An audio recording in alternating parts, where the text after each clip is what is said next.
Assalamualaikum warahmatullahi wabarakatuh. Kami daripada kumpulan 5 akan membentangkan bab 6 iaitu kaedah pengumpulan Al-Quran dan Al-Hadis. Nama saya Syahrul Shazza binti Husaini, nombor metrik 2021855098. Saya akan membentangkan bahagian pengenalan iaitu Al-Quran ialah kalam Allah Subhanahu wa taala yang bermukjizat dan diturunkan kepada Nabi Muhammad sallallahu alaihi wasallam melalui perantaraan malaikat Jibril dalam bahasa Arab. Manakala Al-Hadis pula ialah perkataan, percakapan, perbuatan, pengakuan dan sifat yang disandarkan kepada Rasulullah sallallahu alaihi wasallam. Tambahan pula, penurunan Al-Quran dan Hadis bukannya mudah kerana ianya memerlukan jangka masa yang sangat lama untuk disempurnakan. Pengumpulan Al-Quran dan Hadis ini perlu melalui 4 peringkat proses yang terdiri daripada hafalan, tulisan, saringan dan pelupusan dan pengedaran. Pengumpulan Al-Quran dan Hadis ini membolehkan masyarakat kini, terutamanya masyarakat Islam, membaca dan menghayati kedua-dua kitab ini dengan sebaik-baiknya. Assalamualaikum warahmatullahi wabarakatuh. Nama saya Amirah Hamizah binti Zelani. Nombor pelajar saya ialah 2021-630818. Saya akan menerangkan tentang objektif kajian ini yang bertajuk kaedah pengumpulan Al-Quran dan Hadis. Objektif yang pertama ialah mengenal pasti kaedah pengumpulan hadis yang mempunyai 4 bahagian iaitu hafazan, penyampaian secara lisan, penulisan dan akhir sekali pembukuan dan pencetakan.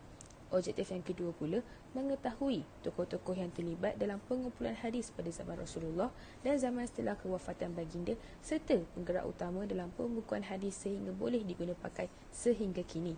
Objektif kajian yang terakhir adalah memahami hikmah pengumpulan hadis secara umum kerana hadis merupakan sumber sekunder yang digunakan pakai sehingga zaman kini dalam segala urusan, terutamanya dalam penentuan hukum syarak dalam undang-undang Islam. Assalamualaikum, nama saya Muhammad Adham bin Muhammad Akhir, nombor metrik 2021873358. Bagi surutan karya yang ketiga, jejak iaitu jurnal jejak sejarah penulisan Al-Quran, musyaf jurnal ilmu Al-Quran dan hadis yang ditulis Fakhruddin dan Habibah.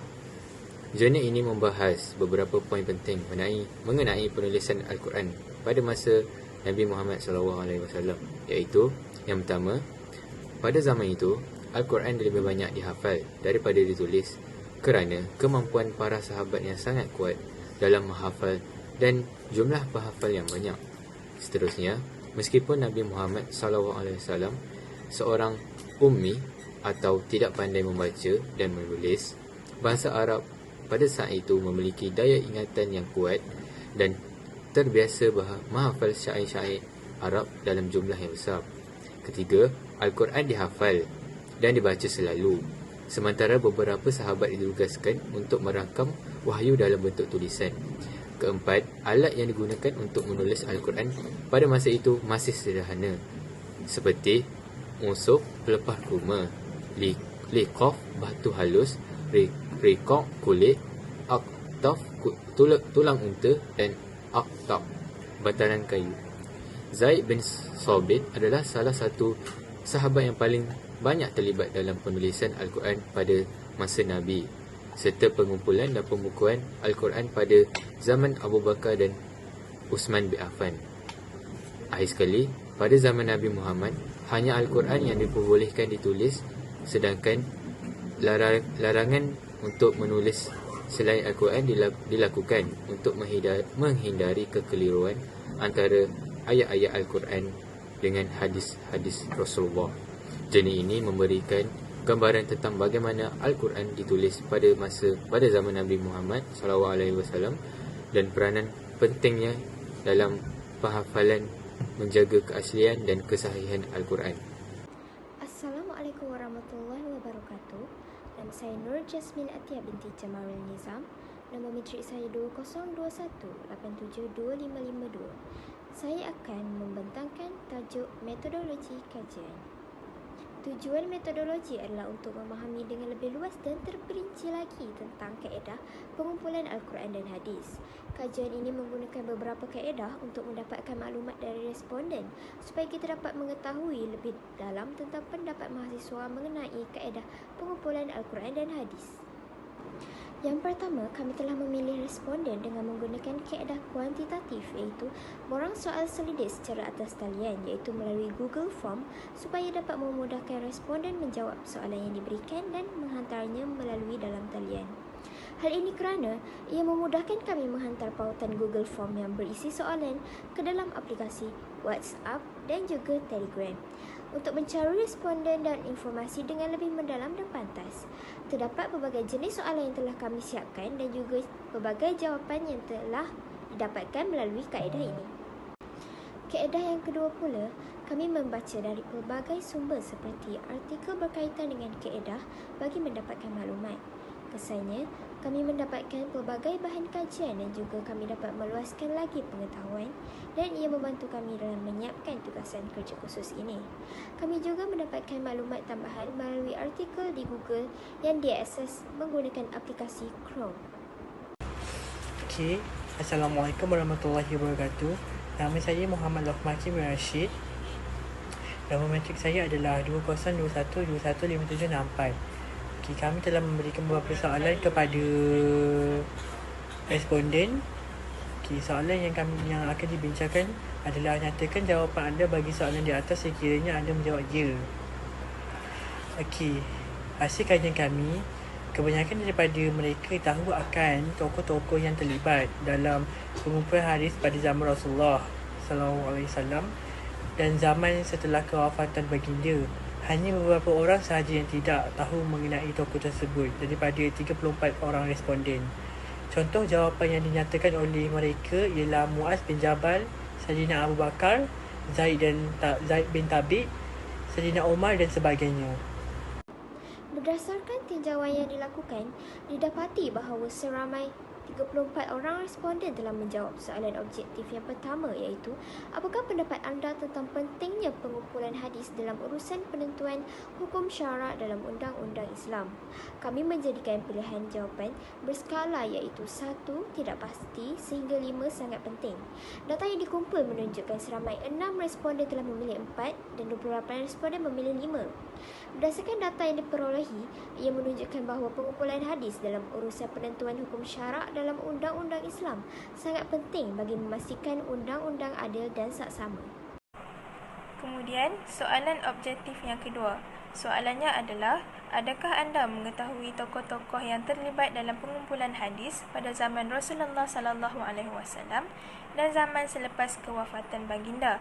Terdapat 2 pilihan jawapan yang telah disediakan, iaitu ya dan tidak. Seramai 19 responden memilih jawapan ya, manakala seramai 15 responden pula memilih jawapan tidak. Seterusnya, bagi soalan subjektif yang kedua, kami menanyakan soalan adakah responden ingin mengikuti program atau kursus yang membahas pengumpulan Al-Quran dan hadis untuk meningkatkan lagi pemahaman mereka. Kami telah memperolehi maklumat daripada maklum balas seramai 34 orang responden mengenai pertanyaan tersebut. Antaranya ialah mereka menjawab ya. Hal ini kerana pendedahan berkaitan isu ini kurang dinaikkan sebagai topik perbincangan yang kita sedia maklum membawa konteks perjalanan hidup baginda Rasulullah SAW. Akhir sekali, soalan objektif yang kami sediakan yang ketiga iaitu apakah 4 kaedah pengumpulan Al-Quran dengan pilihan jawapan 1. Tulisan, 2. Hafalan, 3. Percakapan, 4. Saringan dan perumusan dan akhir sekali 5. Pengedaran. Daripada jumlah responden 34 responden, seramai 17 responden memilih jawapan 1, 2, 3, 5. 10 responden memilih 1, 2, 4, 5 dan 7 responden memilih 1, 2, 3 dan 4. Daripada jawapan responden, kami dapat simpulkan bahawa masih lagi ramai orang yang tidak tahu mengenai kaedah pengumpulan Al-Quran yang betul hasil daripada soalan yang kami ajukan kepada mereka melalui Google Form. Okey, cadangan untuk memperkasakan kaedah pengumpulan Al-Quran dan Al-Hadis. Okey, yang pertama adalah peningkatan penulisan dan dokumentasi seperti pembentukan komite pakar, membentuk komite pakar yang terdiri daripada cendekiawan, ulama dan penyelidikan yang mempunyai kecekapan dalam bidang pengumpulan Al-Quran dan Al-Hadis. Komite ini akan mengkaji dan menilai semua penyelidikan dan kajian yang berkaitan dengan penulisan dan dokumentasi Al-Quran dan Al-Hadis. Yang kedua adalah pendidikan dan kesedaran. Program latihan untuk penghafaz Al-Quran menawarkan program latihan intensif kepada individu yang ingin menghafal Al-Quran. Program ini harus melibatkan pengajaran dan bimbingan oleh guru yang mahir dalam ilmu Al-Quran serta menggunakan pendekatan dan teknik yang efektif dalam mencepatkan dan memudahkan penghafalan. Okey, yang ketiga, penambahbaikan sumber dan perpustakaan digital. Okey, contohnya seperti melakukan pemulihan dan penyusunan semula koleksi Al-Quran dan Al-Hadis di perpustakaan dan pusat pengajar Islam. Ini termasuk pemulihan teks-teks asli, pengadaan untuk tujuan penyelidikan dan penyusunan semula koleksi agar lebih mudah diakses.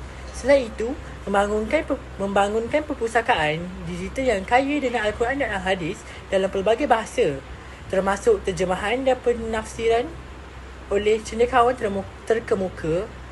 Perpustakaan digital ini harus mencakup teks-teks asli, karya-karya penelitian terkini dan sumber-sumber ilmiah yang berkaitan. Yang terakhir adalah pengawasan dan akreditasi. Contohnya, membentuk badan pengawas atau lembaga yang bertanggungjawab untuk mengawasi pengumpulan Al-Quran dan Al-Hadis. Badan ini akan memastikan bahawa kaedah yang betul diikuti, standard kualiti dipatuhi dan kesahihan sumber-sumber diverifikasi. Okey, setelah itu, memperkenalkan proses akreditasi yang ketat bagi penyelidik dan institusi yang terlibat dalam pengumpulan dan penyelidikan Al-Quran dan Hadis. Akreditasi ini akan menunjukkan bahawa penyelidikan dilakukan oleh individu dan institusi yang memenuhi standard ilmiah dan etika yang diperlukan. Kesimpulannya, dengan mengimplementasikan cadangan-cadangan ini, diharapkan kaedah pengumpulan Al-Quran dan Hadis akan menjadi lebih kuat, ilmiah dan kredibel serta memastikan kelestarian sumber-sumber utama dalam Islam. Kesimpulannya, pengumpulan Al-Quran melalui sanad dan riwayat serta pengumpulan hadis melalui isnad dan matan adalah penting dalam memastikan kesahihan, keaslian dan integriti sumber-sumber utama Islam. Penelitian dan analisis terhadap kaedah-kaedah pengumpulan Al-Quran memastikan pemahaman tentang garis keturunan sanad dan keabsahan para perawi. Pengumpulan hadis memerlukan pengesanan dan penilaian terhadap sanad dan matan sebagai aspek utama dalam menentukan kesahihan hadis. Pentingnya untuk menghormati dan mengamalkan prinsip-prinsip ilmiah dalam pengumpulan Al-Quran dan hadis, termasuk pendekatan kritis, pendidikan yang mendalam dan rujukan kepada ilmu-ilmu yang berkait. Cabaran seperti kesahihan pemasuhan dan penyelewengan dalam pengumpulan Al-Quran dan hadis dapat diatasi melalui langkah-langkah penelitian yang teliti dan konsisten. Penggunaan kaedah pengumpulan Al-Quran dan Hadis adalah penting untuk mengekalkan dan menyebarkan ajaran agama Islam yang tulen dan autentik. Akhir sekali, memahami dan mengaplikasikan kaedah-kaedah yang relevan adalah penting untuk memastikan pemahaman dan pengamalan yang benar dalam agama Islam. Sekian, terima kasih.